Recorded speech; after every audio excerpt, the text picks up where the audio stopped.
Streaming now, this is the Wood TV Live Desk. And good afternoon, everyone. Phil Penarski here with the Wood TV Live Desk. Hope you're having a great start to your day. Storm Team 8 meteorologist Blake Harms is here, as he is every single Tuesday, to talk a little bit more about the weather. And Blake, the one big thing that myself and I know a lot of people watching have is just kind of regarding this dry spell all of West Michigan has been sort of experiencing. At first, it was kind of nice not having to worry about the rain, enjoying the sunshine a little bit, but now it's getting to be a little worrisome. We saw the DNR really dealing with a pretty substantial wildfire over the weekend. Kind of just talk to us a little bit about what we're seeing across West Michigan. Yeah, Phil, we're already seeing some impacts across the area. Since May 9, we've only seen 400ths of an inch of rain in Grand Rapids, which is the second driest stretch ever for us. It was 27 days yesterday. As of midnight, we're now at 28 days, and we'll be making a run at number one. I don't think we're going to quite get there, but just the fact that we've had winds out of the east, high pressure has been in control of the Great Lakes, and even when we do get cold fronts that swing through, really not much moisture with them. Even today, with showers that are moving across Lake Michigan southward, they're going to miss us. So we continue to dodge the rain showers, and that is what's put us in a short-term drought.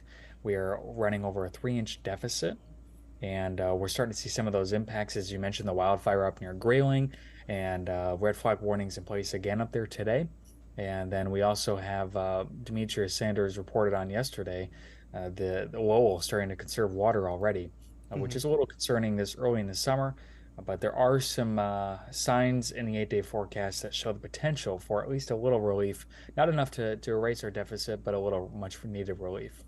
Right. Well, that's definitely good to hear. We just put up the graphic saying that, we were coming through right off really the wettest month we had ever had really here in West Michigan, and now experiencing the driest. What is sort of maybe the reasoning kind of behind that, just those stark differences one right after another?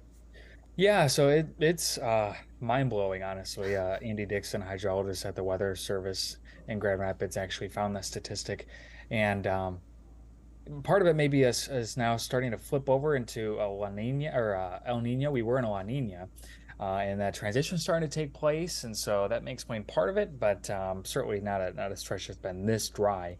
The good news about that, though, is that we're just kind of back down to average for precipitation. And so in terms of long-term drought, we're not seeing those types of impacts to agriculture, to forests, to trees, that sort of nature. What we're more seeing is the short-term impacts of that. So dry grass, some plants struggling. We're starting to see some water conservation issues. So there are certainly some important differences between that, and there's still time to kind of eat at the deficit and make some gains to keep our long-term situation okay, especially for farmers. But it's getting close to where we definitely need some rain here soon. Right, absolutely. And we're looking at that other graphic that was that you made for us, just kind of talking about the stretches that we've had with less than 0.05 inches of precipitation, and it's really getting kind of worrisome. I feel like, approaching that 28-day range. You did say, though, that the 8-day forecast, there are some good signs, some promising signs that we could see some rain.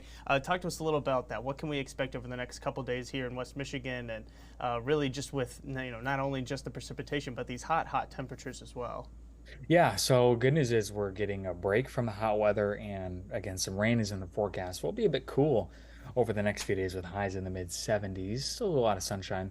But what we're tracking is a cold front moving through over the weekend, especially Saturday night into Sunday. That could bring some showers, maybe even a few rumbles of thunder with it.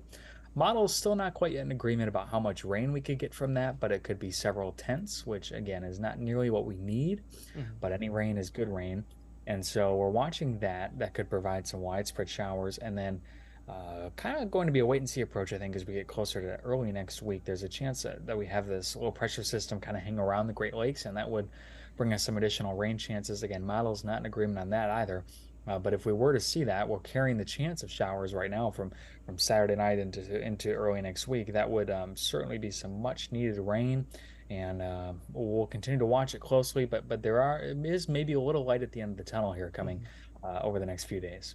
Yeah, no, I feel like I'm at least a little bit partly to blame, Blake. When we were having those stretches of cold weather, all that snow, I was complaining about it nonstop, and now we're not seeing any precipitation, and it's just really, really warm here outside. So, you know, I'll take some portion of the blame there for that, Blake. But again, thank you so much for stopping by the live desk today. Again, we're going to have full coverage on just this extended dry spell that West Michigan has been having coming up on all of our newscasts, starting with News 8 at 4. Blake, as always, thanks for stopping by.